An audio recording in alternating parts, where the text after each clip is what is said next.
The worst betrayals often come disguised as good intentions. Or at least, that's what my parents claimed when they drained my college fund to send my cousin, Jessica, to Yale. "We're doing this a family," they insisted. "Jessica has so much potential." The unspoken message? That I apparently did not. My name is Olivia Chin, and I'm 22. This is a story of how my parents' so-called good intentions backfired in the most dramatic way imaginable. But let me start from the beginning. Growing up in a Chinese-American household, education was everything. Every achievement, every test score, every academic milestone was meticulously recorded and compared. Jessica and I were born just 2 months apart, and from the very start, we were unwilling competitors in an academic marathon neither of us had signed up for. Jessica was a prodigy, perfect grades, debate team captain, published a research paper at 16. I was different. My grades were good, but not exceptional. I led the robotics team, but to my parents, that wasn't as prestigious as debate. I spent my weekends in my grandmother's garage, dismantling old computers and assembling them into something new. Wasting time. My mother called it playing with toys. My father said. Only my grandmother, my Nai, understood. She would sit with me in the garage, watching as I worked, asking about each part. "Different minds work in different ways," she'd say in Mandarin, her eyes twinkling. "Some follow the path. Others create their own." My college fund had been growing since the day I was born. Every red envelope from Chinese New Year, every birthday gift, every paycheck from summer jobs, carefully deposited and saved. By my senior year of high school, it had reached nearly $80,000. Not enough for an elite private university, but enough for a solid state school where I had been accepted into the computer engineering program. Then came the conversation that changed everything. "Olivia, we need to talk," my mother said one evening. Her tone carried that particular weight that always meant trouble. My father sat beside her at the dining table, his expression unusually serious. "Jessica got into Yale," Mom continued. "Early decision. Full academic scholarship." I nodded, unsurprised. Of course, Jessica got into Yale. The sun rises in the east. Water is wet.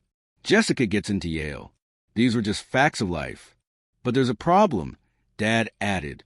"The scholarship doesn't cover everything. Room, board, books, living expenses. It's more than Uncle Wei and Aunt Lynn can afford." A cold weight settled in my stomach. I could already see where this was going. "We've been talking," Mom said, reaching for Dad's hand. "Jessica has such an incredible opportunity. This could change her entire future. Change our family's future. Having a Yale graduate in the family." "You're taking my college fund," I said flatly. It wasn't a question. "We're reallocating family resources," Dad corrected, using his business voice. "Your state school is much more affordable. You can take out loans, work part-time. Jessica needs the money now. And I don't." My voice cracked slightly. "What about my future?" "Oh, honey." Mom's tone was condescending. "Be realistic. Jessica has real potential. She could become a lawyer, a politician, someone important. You're good with computers, yes, but that's more of a technical career." The words stung like physical blows. Technical career. Good with computers. Not someone important. "Have you told Nai about this?" I asked, knowing my grandmother would never approve. My parents exchanged looks. "Your grandmother is traditional," Mom said carefully.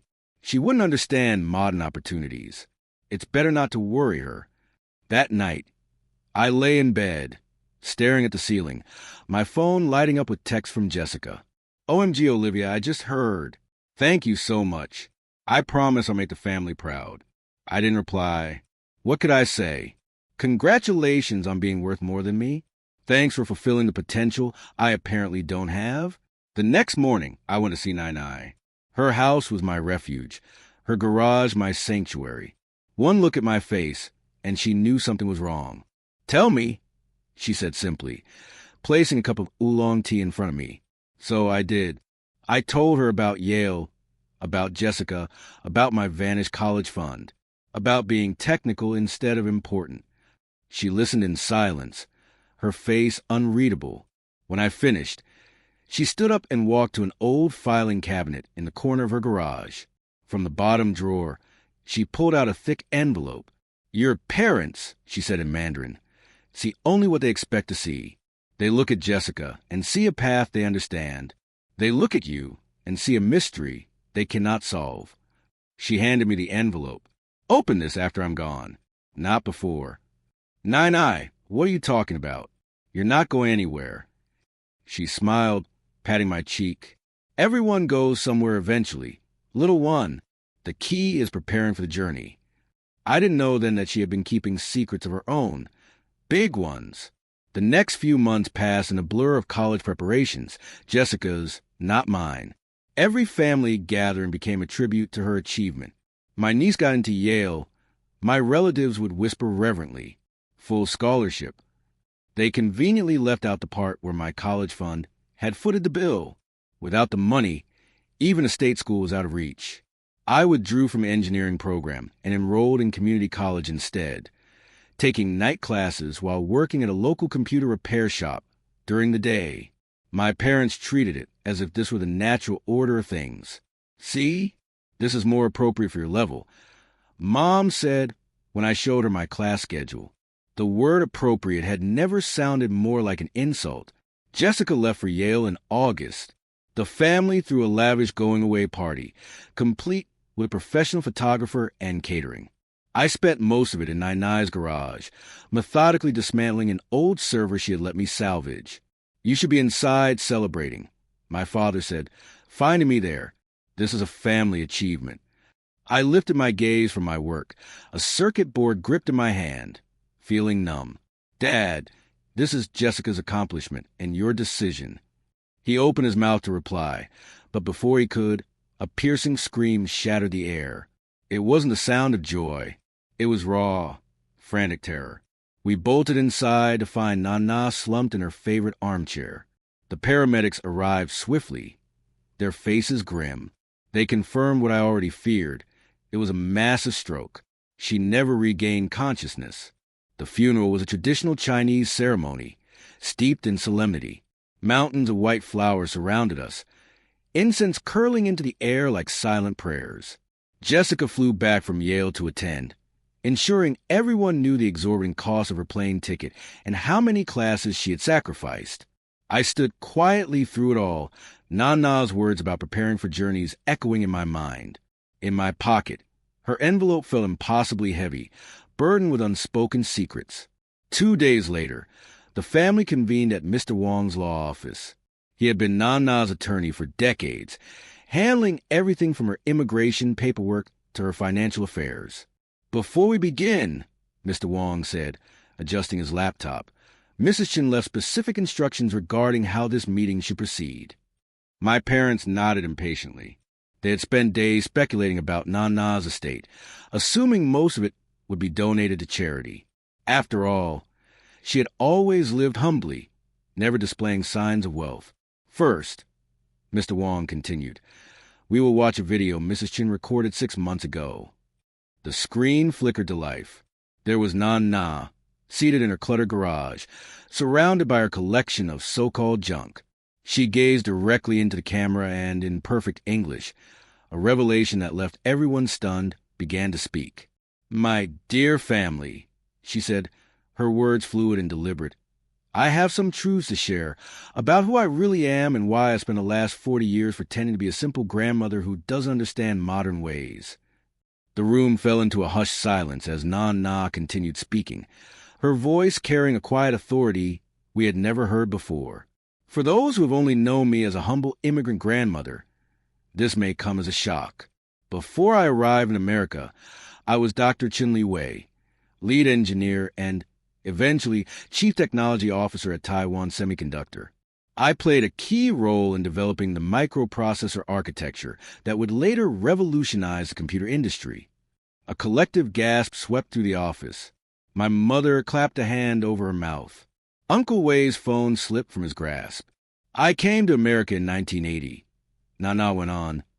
"Not as a struggling refugee in search of a better life, as you were told, but as part of a classified technology transfer initiative. My work laid the foundation for several major Silicon Valley startups. The patents I held generated substantial wealth, but I chose to keep that knowledge private for reasons of my own. My father's face had turned ashen.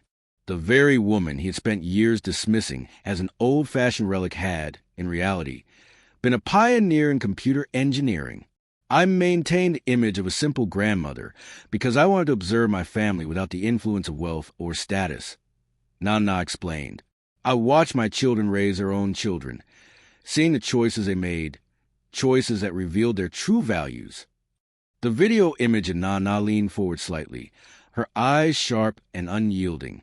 I watched you push Olivia aside in favor of Jessica, she continued, her voice steady. Not because one was more gifted than the other, but because one fit your rigid definition of success. You saw Jessica's academic achievements and were impressed, but I saw Olivia's mind at work in my garage, solving problems even I would have found challenging. A strangled noise escaped my mother. Jessica, who had been mindlessly scrolling through her phone, suddenly set it down.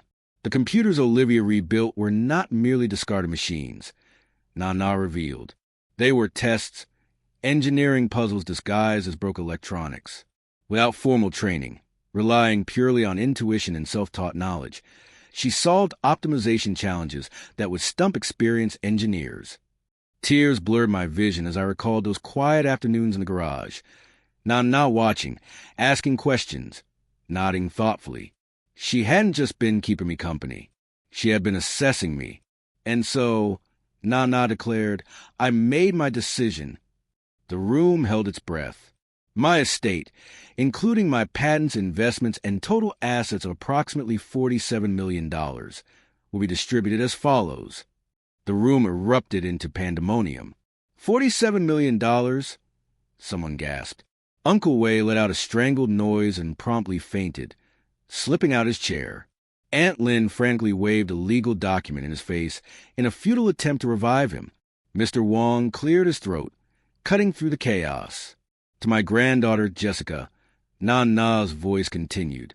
I lifted my gaze from the intricate circuit board in my hands, my fingers slightly numb. Dad, this is Jessica's accomplishment, your decision, I stated firmly. He opened his mouth to reply, but before he could speak, a piercing scream shattered the air. It wasn't a cry of celebration. It was pure, unfiltered panic. We bolted toward the house, only to find Nana collapsed in her favorite armchair. The paramedics arrived swiftly, but their expressions were grim. A massive stroke, they said. She never regained consciousness. The funeral followed traditional Chinese customs, an ocean of white flowers, the air thick with the scent of burning incense. Jessica flew in from Yale to attend, making sure everyone knew precisely how much her plane ticket cost and how many classes she was missing. Throughout the ceremony, I stood in silence, Nana's words about preparing for journeys echoing in my mind. In my pocket, her envelope felt heavier than ever, burdened with unspoken secrets. 2 days after the funeral, our family gathered at Mr. Wong's law office.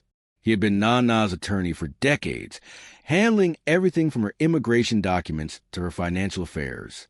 Before we begin, Mr. Wong announced, setting up a laptop, Mrs. Chen left explicit instructions regarding how this meeting should proceed. My parents exchanged impatient nods. They had spent days speculating about Nana's estate, assuming most of it would go to charity.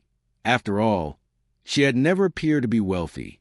First, Mr. Wong continued, we'll watch a video Mrs. Chen recorded 6 months ago. The screen flickered, revealing Nana seated in her garage, surrounded by her beloved collection of odds and ends. She looked directly into the camera and began to speak. My dear family, she said in flawless English.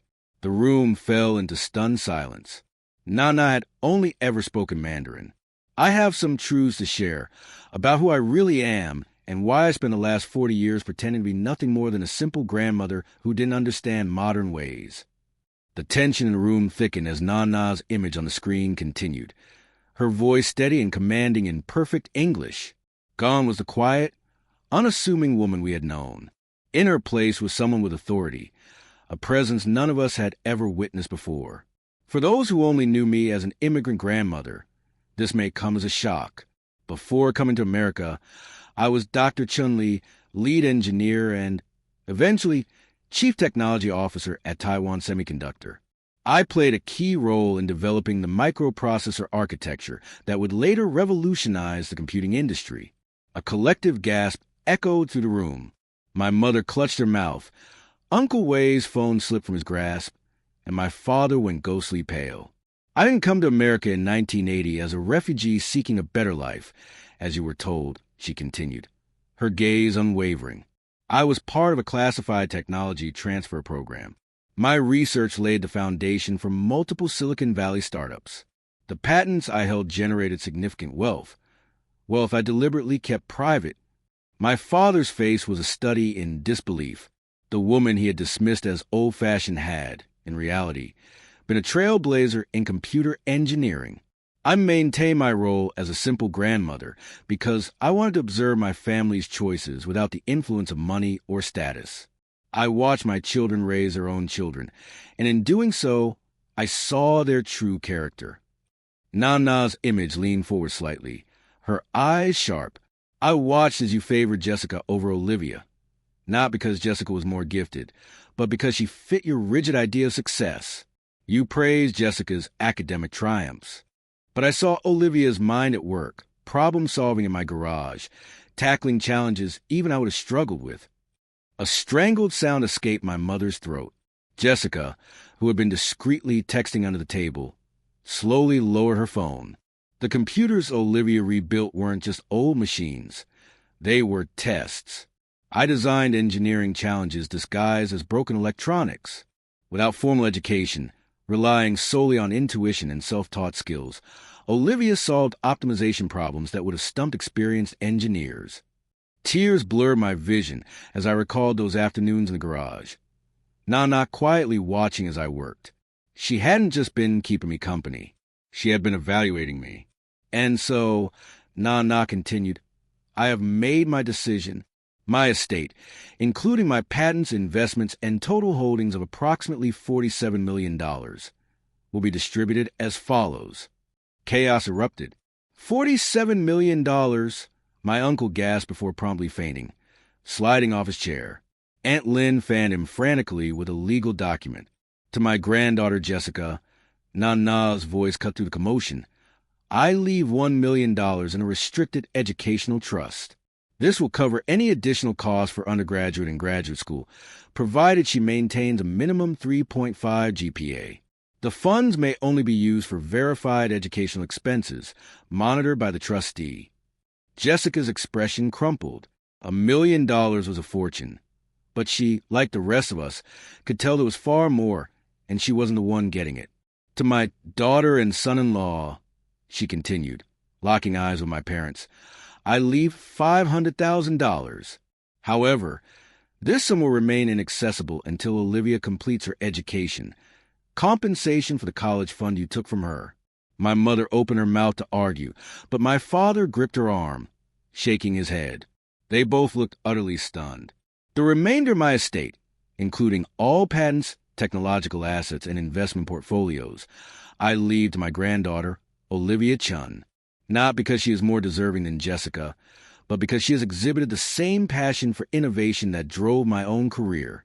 More importantly, she has displayed integrity and resilience in the face of family betrayal. I felt the air leave my lungs. $45 million. Patents. Technology holdings. Additionally, Nana added with a small smile, I have arranged an internship for Olivia at my former company in Taiwan, should she choose to accept it. They have been reserving a position for the right candidate. Her voice softened as she spoke her final words. Wealth does not create wisdom. Jessica, your academic achievements are commendable, but true success is measured beyond test scores. Olivia, your journey has been harder, but it has made you stronger. To my children, nurture your children's natural talents, rather than forcing them into predetermined roles. Nana's eyes met the camera one last time. The garage workshop is yours now, Olivia. The old filing cabinet has a false bottom. Inside, you'll find my research notes. I believe you'll know what to do with them. The screen faded to black. The next few hours were a whirlwind of paperwork and emotional turmoil. Jessica alternated between sobbing and trying to persuade me to split the inheritance. My parents sat in stunned silence, muttering about the years they had been oblivious.